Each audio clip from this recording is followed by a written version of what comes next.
Good morning વિદ્યાર્થી મિત્રો। આજના લેક્ચરમાં આપણે અગત્યના બે વિદ્યુતીય ગુણધર્મોનો આપણે અહીંયા અભ્યાસ કરવા જઈ રહ્યા છે મિત્રો।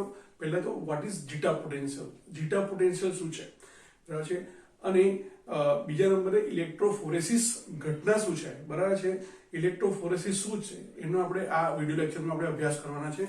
તો શરૂઆત કરીએ આપણે હેલ્મહોલ્ટ્ઝ વિદ્યુતીય દ્વિસ્તર સમજાવો અથવા જીટા પોટેન્શિયલ શું છે તે સમજાવો। બંનેમાં એક સરખો કોમન આન્સર તમે લખી શકો છો મિત્રો। આપણે પેપ્ટિકલની ઘટના સમજી ગયા છે, પેપ્ટિકલની પ્રક્રિયા કેવી છે એનો આપણે અભ્યાસ કરેલો છે આગળ। સાથે સાથે લાસ્ટ લેક્ચરની અંદર આપણે કલિલમય કણો પર પસંદગીય અધિશોષણને કારણે બરાબર છે કેવી રીતે કલિલમય કણ વીજભારિત બને છે તેનો આપણે અભ્યાસ કર્યો। હવે આપણે એનાથી આગળ જઈએ તો પહેલા તો અહીંયા શું કહે છે તો કે સામાન્ય રીતે જ્યારે સોલનું નિર્માણ કરવામાં આવતું છે તે દરમિયાન અલ્પ માત્રામાં વિદ્યુત વિભાજ્ય ઉમેરવામાં આવે છે।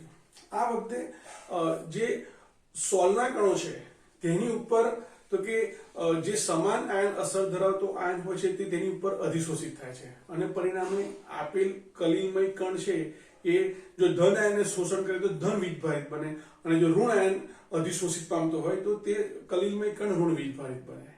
આમ એમ કહી શકાય કે કલિલની આસપાસ તો કે ધન વીજભાર અથવા ઋણ વીજભારનું એક લેયર બની જાય, એક સ્તર બને। મિત્રો અહીંયા જે કણો અધિશોષિત થયા, જે આયનો અધિશોષિત થયા છે તે અધિશોષકના કણો સાથે તો કે પ્રબળ બંધથી જોડાયેલા હોય છે પ્રમાણમાં બરાબર છે। તેથી આ સ્તર કેવું હોય છે ફિક્સ થઈ ગયેલું, અધિશોષણ પામે એટલે ફિક્સ થઈ ગયેલું છે।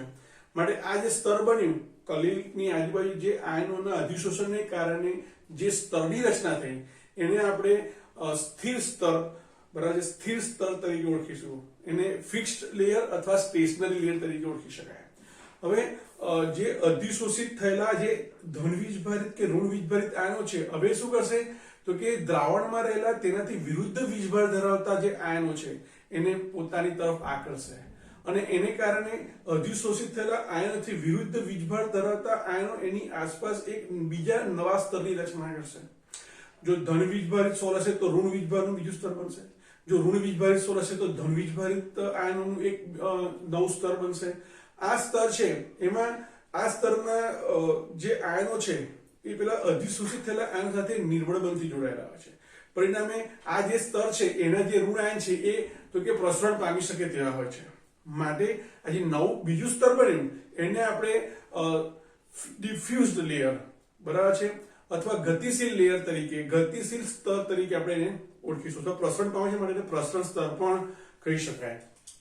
હવે આપણે એને ઉદાહરણ દ્વારા સમજીએ તો આપણે હમણાં લાસ્ટ લેક્ચરમાં જોયું કે સિલ્વર આયોડાઇડના અવક્ષેપ પર જો Ag એનોથી વધારે લીધું હોય તો Ag+ આયનો એની ઉપર અધિશોષિત થાય એટલે ધન આયન બને, એટલે ધન વીજભારિત સોલ બને।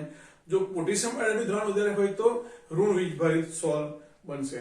તો બે પ્રકારના AgI ના સોલ જોવા મળે, ધન વીજભારિત અને ઋણ વીજભારિત। તો અહીંયા આપણે જોઈએ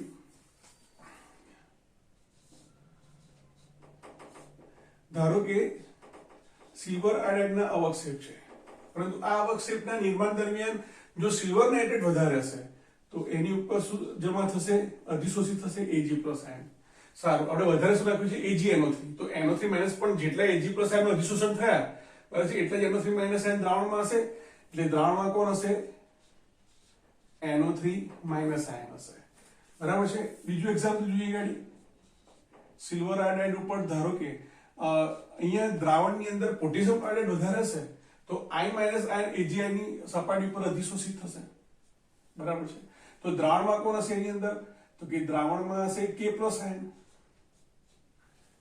મિત્રો જો હજુ પણ આમાં ના ખબર પડતી હોય તો લાસ્ટ વિડિયો લેક્ચરને ફરી એક વખત રિપીટ કરો, જો એક વખત બરાબર છે। હવે આપણે અહીંયા તમે જુઓ, ધારો કે મારી પાસે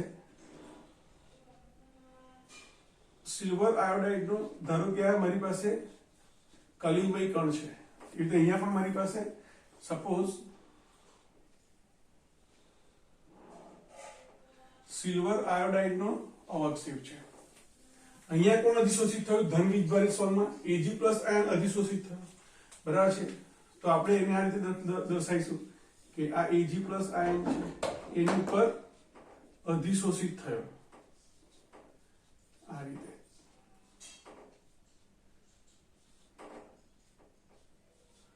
પ્રકારે. એ રીતે અહીંયા કોણ અધિશોષિત થયું તો કે અહીંયા આઈ માઇનસ એટલે કે ઋણ આયન એની ઉપર અધિશોષણ પામે આ પ્રકારે. તો અહીંયા આ ધન આયન Ag+ અને Agi ના કણો વચ્ચે જે હશે બોન્ડ એ કેવો હશે સ્ટ્રોંગલી બોન્ડ હશે એટલે આ અધિશોષિત થયા છે. ધેટ મીન્સ કે આ સહેલાઈથી નીકળી શકે નહીં. એટલે આ જે પ્રથમ લેયર બન્યું બરાબર છે એને આપણે શું કહીશું આપણે સ્થિર સ્તર તરીકે ઓળખીશું. એટલે આ બંને સ્તર કેવા થઈ ગયા સ્થિર સ્તર થઈ ગયા. હવે તમે જુઓ AgI ની અંદર આપણે ઉમેર્યું છે કોને વધારે AgNO3 ને બરાબર છે. તો ધારો કે 50 Ag+ આયનો ગાડી અધિશોષિત થયા હોય તો 50 નાઇટ્રેટ આયન પણ કેવા હશે દ્રાવણમાં હાજર હશે. તો આ 50 જે નાઇટ્રેટ આયન છે બરાબર છે એને આ અધિશોષિત આયનો પોતાની તરફ આકર્ષશે. પરિણામે જ્યાં NO3- છે બરાબર છે એની આજુબાજુમાં આ રીતે અધિશોષિત થશે. અધિશોષિત નહીં થાય પણ દ્રાવણની અંદર આ પ્રકારનું એક લેયર બનાવશે.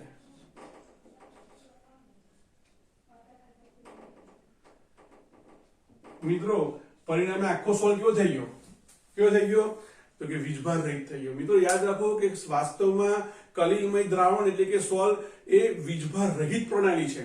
પરંતુ સામાન્ય રીતે સોલમાં રહેલા કલિલ કણો ઉપર જે આયન અધિશોષિત થતું હોય છે બરાબર છે એ આયનને આધારે કલિલમય કણને આપણે જે તે અહીંયા ધનવીજભારિત કલિલ બને છે માટે આ સોલને આપણે ધનવીજભારિત સોલ કહીએ છીએ. પણ વાસ્તવમાં સોલ વીજભાર રહિત હોય છે. મિત્રો અહીંયા આ રીતે અહીંયા તમે જોઈ શકો છો કે નેગેટિવ આયન અધિશોષિત થયા છે. પરિણામે જે પોટેશિયમ આયન છે બરાબર છે ધનવીજભારિત એને તો કે આ આયનો પોતાની તરફ આકર્ષશે.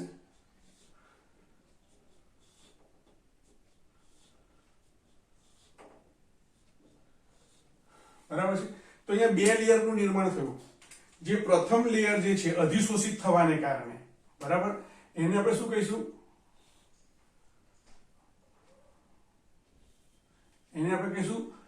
ફર્સ્ટ લેયર બરાબર છે. ફર્સ્ટ લેયર આપણે શું કહીએ છીએ તો કે સ્થિર સ્તર કહીશું. અને જે બીજું સ્તર બન્યું આ બાજુ નેગેટિવ આયનથી બન્યું આ બાજુ પોઝિટિવ આયનથી બન્યું એને આપણે શું કહીએ છીએ ગતિશીલ અથવા પ્રસરણ સ્તર તરીકે ઓળખીએ છીએ. તો મિત્રો તમે કેપેસિટરનો અભ્યાસ કર્યો ફિઝિક્સમાં. કેપેસિટરમાં તો કે બે જે છેડા છે એમાં એક છેડો ધન વીજભારિત અને એક છેડો ઋણ વીજભારિત હોય છે બરાબર છે. એટલે આ રીતે દર્શાવીએ કે ધારો કે કેપેસિટરની અંદર એક છેડો છે એ ધારો કે ધન વીજભારિત છે અને બીજો છેડો કેવો છે ઋણ વીજભારિત છે. તો આ બંનેની વચ્ચે જે પોટેન્શિયલનો તફાવત ઉદ્ભવે છે તેવી જ રીતે અહીંયા પણ બે સ્તર એક પોઝિટિવ બીજું નેગેટિવ એક નેગેટિવ બીજું પોઝિટિવ આ બે સ્તરોની વચ્ચે જે પોટેન્શિયલનો તફાવત ઉત્પન્ન થાય છે તેને આપણે ઝીટા પોટેન્શિયલ અથવા વિદ્યુત ગતિકીય પોટેન્શિયલ તરીકે ઓળખીએ છીએ. અહીંયા બીજું સ્તર છે ગતિશીલ છે બરાબર છે અને આ ગતિશીલ અને સ્થિર સ્તર એ બેની વચ્ચે ઉદ્ભવતા પોટેન્શિયલના તફાવતને વિદ્યુત ગતિકીય પોટેન્શિયલ અથવા એને ઝીટા પોટેન્શિયલ તરીકે ઓળખવામાં આવે છે. હવે મિત્રો કલિલમય દ્રાવણની અંદર જ્યારે વધુ વિદ્યુત વિભાજ્ય ઉમેરવામાં આવે છે ત્યારે આ બંને સ્તર વચ્ચેનો જે પોટેન્શિયલનો તફાવત છે એ ધીમે ધીમે ઓછો થાય છે. તેથી અપાકર્ષણ ઓછું થાય છે. તેથી નજીક આવીને એ સમુચ્ચયિત થાય અને એને કારણે કલિલ કણો ભેગા થવાથી એ 1000 નેનોમીટર કરતા પણ વધારે મોટા કદના થાય અને એને કારણે તે અવક્ષેપિત થાય, તળિયે બેસી જાય અને સોલ નાશ પામે.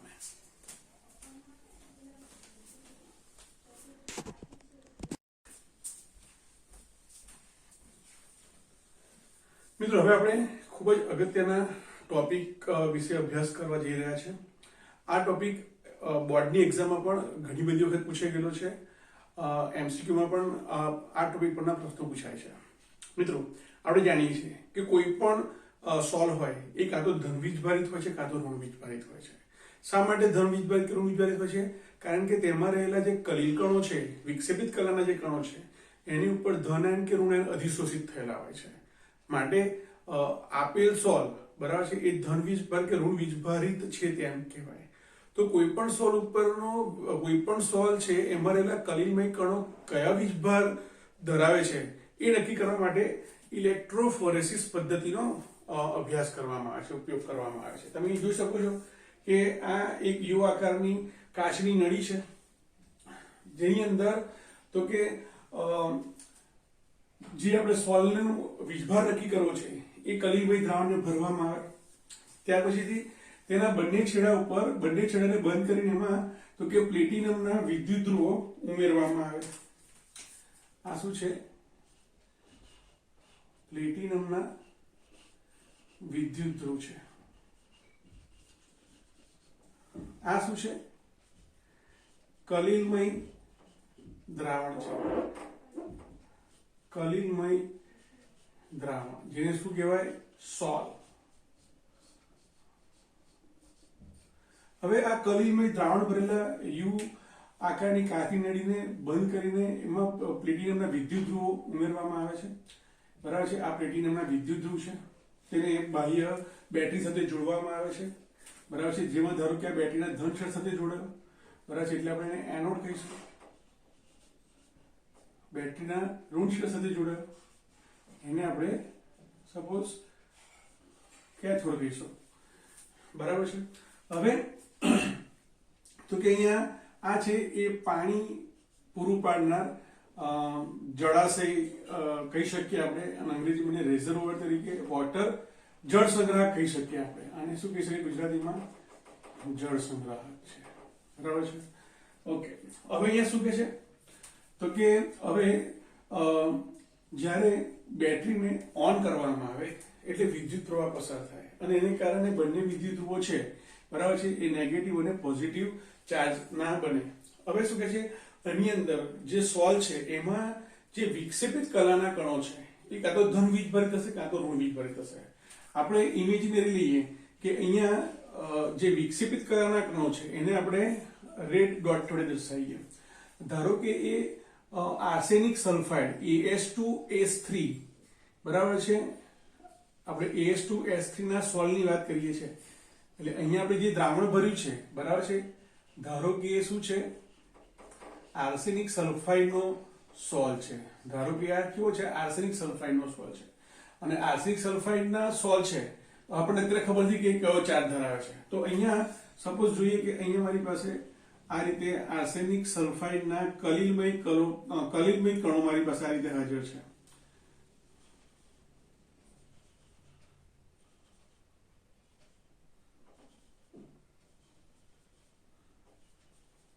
તો હવે શું થશે તો કે તમે જોશો કે તમે જ્યારે વિદ્યુત પ્રવાહ શરૂ કરો છો અને પછીથી થોડા સમય પછી તમે અવલોકન કરશો તો એની અંદર આ જે વિક્ષેપિત કલાના જે કણો છે, આર્સેનિક સલ્ફાઇડના જે કલિલ કણો છે એ ધન ધ્રુવ તરફ ગતિ કરે છે. ધન ધ્રુવ તરફ ગતિ કરે છે. આપણે ખબર છે કે હંમેશા વિજાતીય વીજભાર તરફ જ આકર્ષણ જોવા મળે. અહીંયા તમે જે જુઓ છો કે વિક્ષેપિત કલાના જે કણો છે એ ધન ધ્રુવ તરફ જઈ રહ્યા છે. એનો અર્થ એવો થયો કે આપેલ સોલની અંદર જે વિક્ષેપિત કલાના કણો છે એ કેવા હશે? ઋણ વીજભારિત હશે. મિત્રો, તો આ રીતે કોઈ પણ સોલ કયા પ્રકારના વીજભારિત કલિલ કણો ધરાવે છે, એટલે કેવા પ્રકારના સોલ, કેવા પ્રકારનું કલિલ દ્રાવણ છે એ નક્કી ઇલેક્ટ્રોફોરેસિસ પદ્ધતિની મદદથી કરી શકાય છે. તો એના પરથી મિત્રો આપણે વ્યાખ્યા લખી શકીએ કે કલિલમય દ્રાવણમાં રહેલ કલિલ કણોને જ્યારે વિદ્યુતીય પોટેન્શિયલ, બાહ્ય વિદ્યુતીય પોટેન્શિયલ હેઠળ અથવા બાહ્ય વિદ્યુત પ્રવાહની અસર હેઠળ જ્યારે તે વિદ્યુત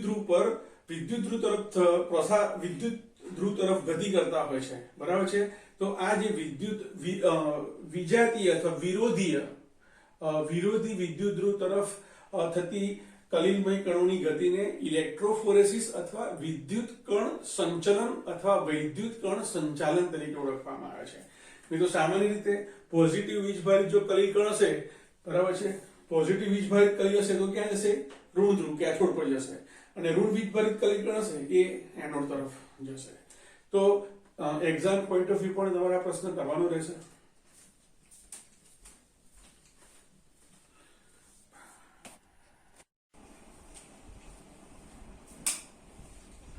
મિત્રો, હવે આપણે ઇલેક્ટ્રો ઓસ્મોસિસ પ્રક્રિયાનો અભ્યાસ કરીએ. Electro osmosis. ઓસ્મોસિસ શું છે? આપણે ઓસ્મોસિસ અભિસરણ, આપણે દ્રાવણ ચેપ્ટરની અંદર અભિસરણનો આપણે અભ્યાસ કરેલો. અભિસરણની અંદર આપણે જોયું હતું કે સામાન્ય રીતે જ્યારે બે જુદી જુદી સાંદ્રતા ધરાવતા દ્રાવણ વચ્ચે જ્યારે અર્ધપારગમ્ય પડદો રાખવામાં આવે છે ત્યારે જે મધ્યમના જે કણો છે, બરાબર છે, દ્રાવકના જે કણો છે એ નીચી સાંદ્રતાથી ઊંચી સાંદ્રતા તરફ આપમેળે વહન પામે છે, જેને આપણે અભિસરણ કીધું હતું. તો અહીંયા આપણે ઇલેક્ટ્રો ઓસ્મોસિસ એટલે કે વિદ્યુતીય રીતે વિદ્યુતીય ક્ષેત્રની હાજરીમાં થતા કલિલમય દ્રાવણમાંના અભિસરણને આપણે અહીંયા ઇલેક્ટ્રો ઓસ્મોસિસ વડે ઓળખીશું. તો અહીંયા શું કહે છે સાદી ભાષામાં? આપણે વિદ્યુત કણ સંચાલનમાં આપણે ઇલેક્ટ્રોફોરેસિસની અંદર આપણે આ પ્રયોગનો અભ્યાસ કર્યો, જેની અંદર તો કે જે પ્રકારનો કલિલમય કણ હશે, જે પ્રકારનો મીન્સ જે વીજભાર ધરાવતો કલિલમય કણ હશે, બરાબર છે, એનાથી વિરુદ્ધ દિશામાં તે ગતિ કરશે અને ત્યાં આગળ તે જમા થશે અને કલિલો નાશ થઈ જાય છે. હવે અહીંયા શું કહે છે? અહીંયા આ વિદ્યુત કણ સંચાલનની અંદર શું કરીએ છીએ આપણે? તો કે એની અંદર વિક્ષેપિત કરેલા કણોને આપણે એની વિરુદ્ધ ધ્રુવ તરફ ગતિ કરતા જોવા મળે છે. તો આપણે આ કલિલમય કણોની ગતિને કોઈક રીતે જો અટકાવી દેવામાં આવે, એટલે કે વિદ્યુત કણ સંચલન ઇલેક્ટ્રોફોરેસિસની ઘટનાને અટકાવી દેવામાં આવે, તો તે સમયે દ્રાવણમાં બે વસ્તુ છે, બરાબર છે. કઈ બે વસ્તુ છે? તો કે અહીંયા તમે આપણે જોયું કે આ શું છે?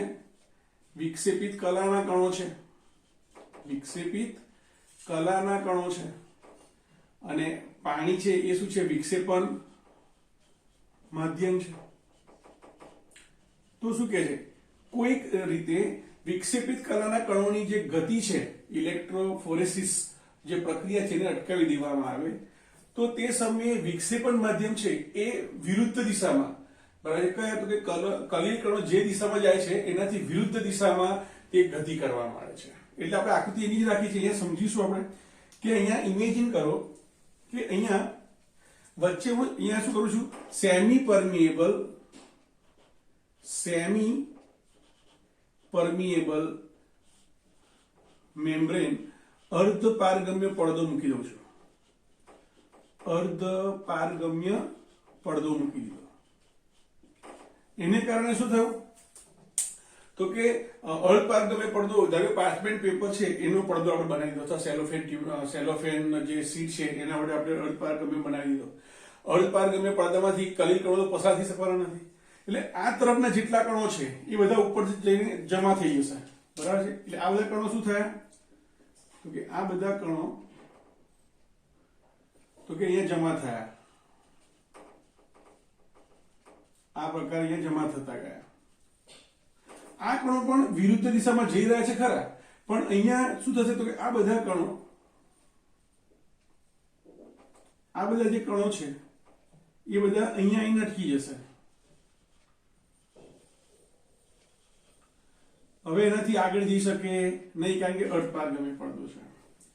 પરિણામે તમે અહીંયા જુઓ બે પ્રકારના દ્રાવણ બન્યા, આ બધા ઉપર જતા રહ્યા, એટલે અહીંયા છે, અહીંયા જે માધ્યમ છે એની અંદર કણોની સંતતા કેવી થઈ ગઈ? ઓછી થઈ ગઈ. અહીંયા સંતતા કેવી છે? વધારે થઈ ગઈ. પરિણામે જે પાણીના અણુઓ છે, વિક્ષેપણ માધ્યમના જે અણુઓ છે, આ વિક્ષેપણ માધ્યમના અણુઓ તો કે શું થશે? તો કે જે પેલો પારગમ્ય પડદો છે એમાંથી એ વિરુદ્ધ દિશામાં જશે, કલિલમય કણોના વીજભારની વિરુદ્ધ દિશામાં જશે, અને એને કારણે આ જે દ્રાવણ છે એટલે કે વિક્ષેપ માધ્યમ છે એ છેક ઉપર જશે, ઉપર સુધી ત્યાં જતી રહેશે, બરાબર છે. આ ઘટનાને ઇલેક્ટ્રો ઓસ્મોસિસ પદ્ધતિ વડે ઓળખવામાં આવે છે. આના પરથી MCQ પૂછી શકે મિત્રો, બરાબર છે. એટલે આ તમને સમજાવી દીધું.